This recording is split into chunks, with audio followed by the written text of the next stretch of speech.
Good morning friends, myself Anijael, Assistant Professor in Commerce, Government First Grade College, Siddhapur.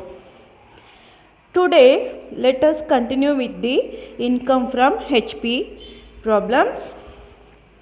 First one, Mr. Ritik is the owner of 4 houses and he gives the following particulars of the properties for the previous year ending 31st March 2019. The first house of the municipal value of rupees 10,000 was occupied by him for his own residence, on which he paid municipal taxes rupees 500 and interest on loan for repairs to house rupees 6,000. Secondly, house of the municipal value of rupees 12,000 whose fair rent was 15,000 and let out at a rent of rupees 1,200 per month. He paid municipal taxes rupees 1,000 and interest payable on loan taken for renovation. The house amounted to rupees 2,000 for the previous year. The third house of the fair rental value rupees 20,000 and municipal value of it is 18,000 was let out to a monthly rent of rupees 1,400. He was received this house as gift from his widow sister, to whom he has to pay an annual charge of rupees 4,000 for her maintenance. The municipal taxes of rupees 2,500 were in arrears. The fourth house of the municipal value of rupees 20,000 was let out at an rent of rupees 2,000 per month and he had municipal taxes of rupees 2,200 was paid. The house remained vacant for 4 months and unrealized rent amounted to rupees 2,000 in the previous year in respect of this house which satisfy the specified conditions. Compute his income from house property.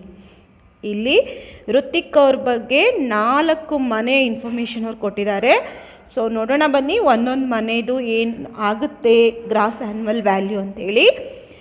Competition of income from house property.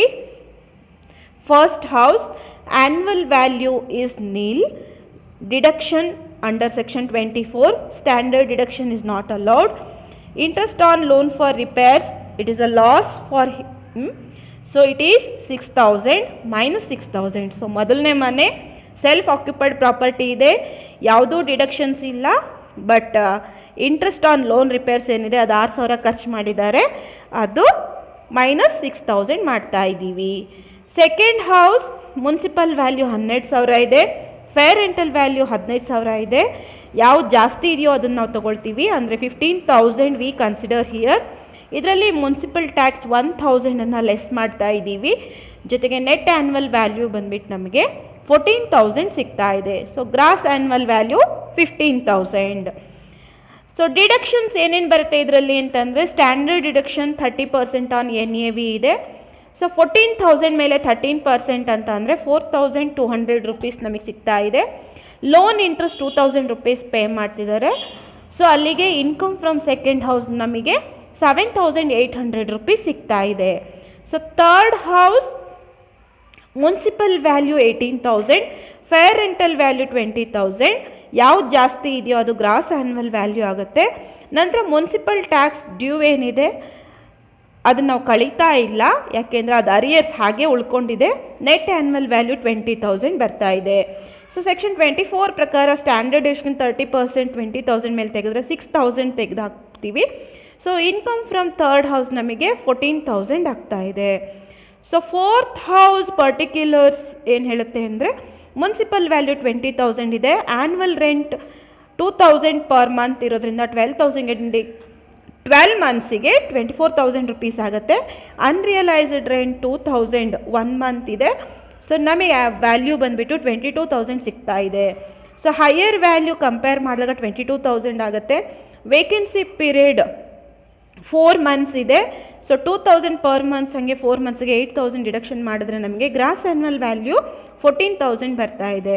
Municipal tax 2,200 ರೂಪೀಸನ್ನು paid ಆಗಿರೋದನ್ನು ತೆಗೆದಾಕಿದ್ರೆ ನಮಗೆ 11,800 rupees net annual value ಸಿಗುತ್ತೆ. ಇದಕ್ಕೆ ನಾವು section 24 ಪ್ರಕಾರ standard ಡಿಡಕ್ಷನನ್ನು 30% ಕಳೆದ್ರೆ ನಮಗೆ 3540 ಆಗುತ್ತದು. So ಅದು ಬಂದುಬಿಟ್ಟು ನಮಗೆ 8260 ನಮಗೆ ಹೌಸ್ ಇನ್ಕಮ್ ಆಗುತ್ತೆ.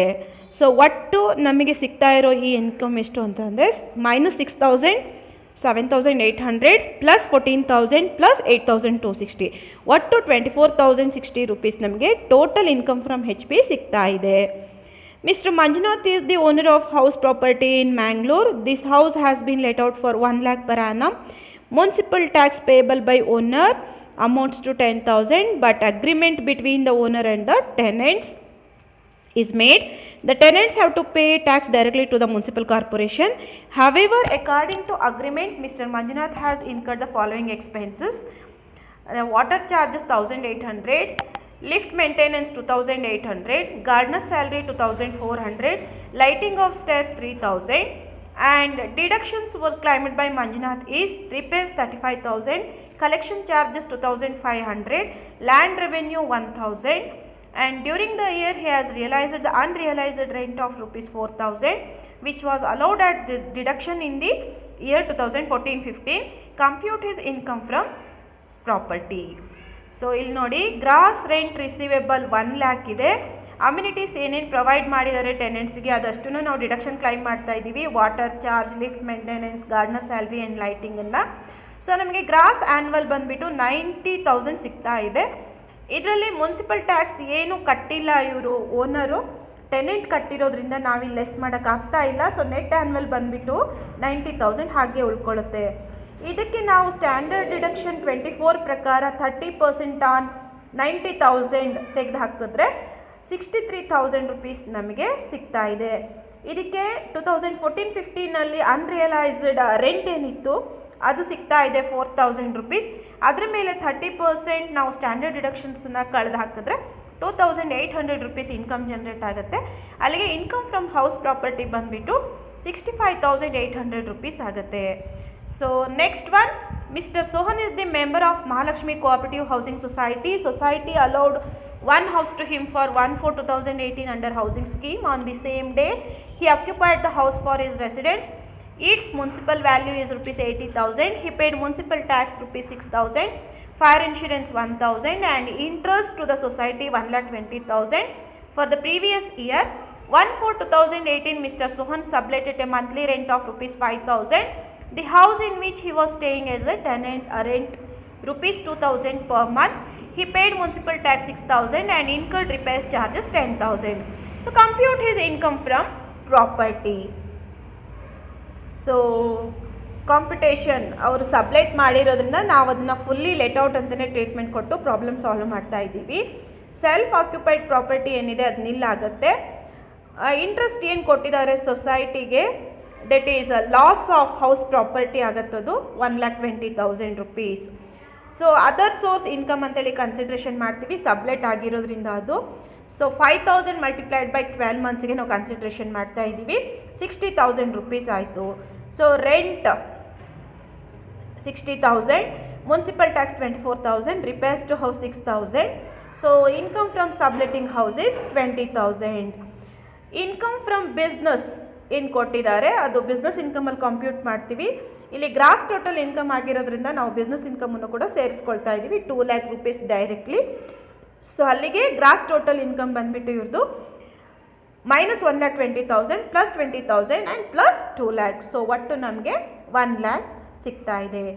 ಸೊ ಈ ಯೂನಿಟಲ್ಲಿ ನಾವು ಏನೇನು ಕಲ್ತ್ವಿ ಇನ್ಕಮ್ ಫ್ರಮ್ HP-ನಲ್ಲಿ ಅಂತ ಅಂದರೆ ಆ್ಯನ್ವಲ್ ವ್ಯಾಲ್ಯೂ ಅಂತ ಅಂದರೆ ಏನು, ಮುನ್ಸಿಪಲ್ ವ್ಯಾಲ್ಯೂ ಹೆಂಗೆ ಕನ್ಸಿಡ್ರೇಷನ್ ಮಾಡ್ತೀವಿ, ದಟ್ ಈಸ್ ಲೋಕಲ್ ಅಥಾರಿಟಿಗೆ ನಾವೇನು ಪೇಮೆಂಟ್ ಮಾಡ್ತೀವಲ್ಲ ಸೊ ಅದು. ಫೇರ್ ರೆಂಟಲ್ ವ್ಯಾಲ್ಯೂ ಅಂತ ಅಂದರೆ ಸಿಮಿಲರ್ ಹೌಸಸ್ಗೆ ನಾವು ಎಷ್ಟು ಪೇ ಮಾಡ್ತೀವಿ ಅದು. ಸ್ಟ್ಯಾಂಡರ್ಡ್ ರೆಂಟ್ ಅಂತ ಅಂದರೆ ರೆಂಟ್ ಕಂಟ್ರೋಲ್ ಆ್ಯಕ್ಟ್ ಪ್ರಕಾರವಾಗಿ ಸೊ ಬಟ್ ಟೆನೆಂಟಿಂದ ನಾವು ಎಷ್ಟನ್ನು ಕನ್ಸಿಡ್ರೇಷನ್ ಮಾಡ್ಬೋದು ಇನ್ ಕೇಸ್ ಆಫ್ ಫೇಲ್ಯೂರ್ ಅಂತ ಇರುತ್ತೆ ಅದು. ವೇಕೆನ್ಸಿ ಲಾಸ್ ಅಂತ ಅಂದರೆ ನಾವು ಎಷ್ಟು ತಿಂಗಳು ಮನೆ ಖಾಲಿ ಇತ್ತು ಅದನ್ನು ಕನ್ಸಿಡ್ರೇಷನ್ ಮಾಡ್ತೀವಿ, ಪೀರಿಯಡ್ ಕನ್ಸಿಡ್ರೇಷನ್ ಮಾಡ್ತೀವಿ, ಜೊತೆಗೆ ಅದಕ್ಕೆ ಬರಬೇಕಾಗಿರೋ ಅಮೌಂಟನ್ನು ಲಾಸ್ ಅಂತ ಸ್ಯಾಟಿಸ್ಫೈ ಮಾಡ್ತೀವಿ. ಲೆಟ್ಔಟ್ ಪ್ರಾಪರ್ಟಿ ಅಂತ ಅಂದರೆ ಬಾಡಿಗೆ ಕೊಟ್ಟಿರೋದು. ಸೆಲ್ಫ್ ಆಕ್ಯುಪೈಡ್ ಅಂತ ಅಂದರೆ ಓನರ್ ಉಳಿದಿರುವಂಥದ್ದು. ನೆಟ್ ಆ್ಯನ್ವಲ್ ವ್ಯಾಲ್ಯೂ ಅಂತ ಅಂದರೆ ಗ್ರಾಸ್ ಆ್ಯನ್ವಲ್ ವ್ಯಾಲ್ಯೂನಲ್ಲಿ ಮುನ್ಸಿಪಲ್ ಟ್ಯಾಕ್ಸನ್ನು ಕಳೆದ್ರೆ ಸಿಗುವಂಥ value. So statutory deductions 24A ಏನು ಹೇಳುತ್ತೆ ಅಂತ ಅಂದರೆ ನೆಟ್ ಆ್ಯನ್ಯುವಲ್ ಮೇಲ್ಗಡೆ 30% ಅಷ್ಟು ಇರ್ರೆಸ್ಪೆಕ್ಟಿವ್ ಆಫ್ ಎಕ್ಸ್ಪೆಂಡಿಚರ್ ನೀವೇನು ಮಾಡಿದರೆ ಅದನ್ನು ತೆಗೆದುಹಾಕಿ ಅಂತ ಹೇಳುತ್ತೆ. ಬಾರೋಡ್ ಕ್ಯಾಪಿಟಲ್ ಏನಾದರೂ ಇದ್ದರೆ ಅದ್ರ ಮೇಲೆ ಸೆಕ್ಷನ್ 24B ಪ್ರಕಾರವಾಗಿ ನಾವು ಲೆಟ್ ಔಟ್ ಪ್ರಾಪರ್ಟಿ ಮೇಲೆ ಹೋಲ್ ಇಂಟ್ರೆಸ್ಟ್ ಏನು ಬರುತ್ತೆ ಅದನ್ನು ನಾವು ಕನ್ಸಿಡ್ರೇಷನ್ ಮಾಡ್ತೀವಿ. ಬಟ್ ಸೆಲ್ಫ್ ಆಕ್ಯುಪೈಡ್ ಪ್ರಾಪರ್ಟಿ ಆಗಿದ್ದರೆ ಮ್ಯಾಕ್ಸಿಮಮ್ 30,000 ಮಾತ್ರ ನಾವಿಲ್ಲಿ ಕನ್ಸಿಡ್ರೇಷನ್ ಮಾಡ್ತೀವಿ. ಸೊ ಇನ್ ಕೇಸ್ ಏನಾದರೂ 1/4/1999 ಮೇಲ್ಗಡೆಗೆ ನೀವೇನಾದರೂ ಲೋನ್ ತೊಗೊಂಡಿದ್ದಾಗಿದ್ದರೆ ಆವಾಗ ಸೆಲ್ಫ್ ಆಕ್ಯುಪೈಡ್ ಪ್ರಾಪರ್ಟಿ ಮೇಲೆ ಅಪ್ ಟು 2 lakh ನಾವು ಎಕ್ಸಂಪ್ಷನ್ ತೊಗೊಳ್ತಾ ಇದ್ವಿ ಇಂಟ್ರೆಸ್ಟ್ ಮೇಲ್ಗಡೆಗೆ. So acquisition must be completed in 5 years ಒಳಗಡೆ ಕಂಪ್ಲೀಷನ್ ಆಗಿರಬೇಕು. So only previous either whether it is paid or outstanding. So interest ಏನಿರುತ್ತೆ ಕನ್ಸ್ಟ್ರಕ್ಷನ್ ಮೇಲೆ ಅದು ಪ್ರೀವಿಯಸ್ ಇಯರ್ ಏನು ಕಟ್ಟಿರ್ತಾರೋ ಅದನ್ನು ಮಾತ್ರ ಕನ್ಸಿಡ್ರೇಷನ್ ಮಾಡ್ತೀವಿ, ಹಿಂದಿನದ್ದೆಲ್ಲ ಕನ್ಸಿಡ್ರೇಷನ್ ಮಾಡಲ್ಲ. ಬಟ್ ಮುನ್ಸಿಪಲ್ ಟ್ಯಾಕ್ಸ್ ಯಾವುದೇ ವರ್ಷದಾಗಿರಲಿ ಅವ್ರು ಎಷ್ಟು ಕಟ್ಟಿರ್ತಾರೆ ಕಳೆದ ವರ್ಷಕ್ಕೆ ಅದಷ್ಟನ್ನು ಕೂಡ ಕನ್ಸಿಡ್ರೇಷನ್ ಮಾಡ್ತೀವಿ. So municipal taxes considered for deduction only if it is paid during the year, ಆ ವರ್ಷಕ್ಕೆ ಕಟ್ಟಿದರೆ ಮಾತ್ರ ಕನ್ಸಿಡ್ರೇಷನ್ ಮಾಡ್ತೀವಿ. ಸೊ ಟೆನೆಂಟ್ಸಿಗೆ ಯಾವುದಾದ್ರೂ ಅಮ್ಯುನಿಟೀಸ್ಗಳನ್ನು ಕೊಟ್ಟಿದ್ದರೆ ಓನರು ಅದಷ್ಟನ್ನು ಕೂಡ ನಾವು ಡಿಡಕ್ಷನ್ಸನ್ನು ಮಾಡ್ತೀವಿ. ಸೊ ನೀವು ಸಬ್ಲೆಟಿಂದ ಏನಾದರೂ ಇನ್ಕಮನ್ನು ಜನ್ರೇಟ್ ಮಾಡಿದ್ರೆ ಅದನ್ನು ನಾವು ಇನ್ಕಮ್ ಫ್ರಮ್ ಅದರ್ ಸೋರ್ಸಲ್ಲಿ ತೋರಿಸ್ತಾ ಹೋಗ್ತೀವಿ. ಆ್ಯಂಡ್ ಅನ್ರಿಯಲೈಸ್ಡ್ ರೆಂಟ್ ಏನಾದರೂ ರಿಕವರಿ ಆಗಿದ್ದರೆ ಆ ವರ್ಷಕ್ಕೆ ನಾವು ಅದನ್ನು ಪ್ರಾಪರ್ಟಿ ಇನ್ಕಮ್ಗೆ ತಿರ್ಗಾ ಆ್ಯಡ್ ಮಾಡ್ತೀವಿ. ಜೊತೆಗೆ ಡಿಸ್ಪ್ಯೂಟ್ ಏನಾದ್ರು ನಡೀತಾ ಇದ್ದರೆ ಹೌಸ್ ಪ್ರಾಪರ್ಟಿ ಇನ್ಕಮ್ ಮೇಲ್ಗಡೆಗೆ, ಸೊ ಯಾರು ಇನ್ಕಮ್ ಜನ್ರೇಟ್ ಮಾಡ್ತಿರ್ತಾರೋ ಆ ವ್ಯಕ್ತಿನೇ ಟ್ಯಾಕ್ಸನ್ನು ಪೇ ಮಾಡಬೇಕು ಅಂತೇಳಿ ಕನ್ಸಿಡ್ರೇಷನ್ ಮಾಡ್ತೀವಿ. ಇದಷ್ಟು ಇನ್ಕಮ್ ಫ್ರಮ್ HPಗೆ ರಿಲೇಟೆಡ್ ಆಗಿರುವಂತಹ information. Thank you one and all.